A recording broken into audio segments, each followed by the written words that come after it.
এই যে কাক টাকা লাগিচ্ছে সজল এ শাওন দেখ দেখ কি খাচ্ছি আমরা দেখ মধু আরে সাম্রাজ্যে চলে যাচ্ছি দেখ দেখ এটি দেখ মধু তোরা তো মিস করলো মধু কেরা কেরা মিস করলো সাগর আর শাওন না ও সজল আর হলো শাওন মোহন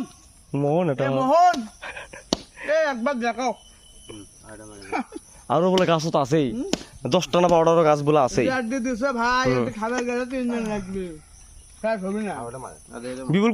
কোন খাবার বান দিয়েছো তুমি কান্দত না আমরা বাঁধি নাই খাই আর এই যে যাই আসলে যে এই সব গাছের মালিক এই যে গ্রামের কুটিপুতি আমাদের রবিন আসলে একটু কথা বলো ভাই 1 মিনিট 1 মিনিট ভাই একটু সময় দাও ভাই সময় দাও গ্রামের কুটিপুতি এই যে এগুলো সব গাছের মালিক এগুলো জায়গা সব ডানে কিন্তু ওর এই যে তালের ব্যবস্থা করছে আমাদের জন্য বন্ধু বান্ধব সে একজন নর্মাল জীবন যাপন করে যত টাকাই থাক মোবাইল তুই এক খাও না যে এই যে একজন হলো মাটির মানুষ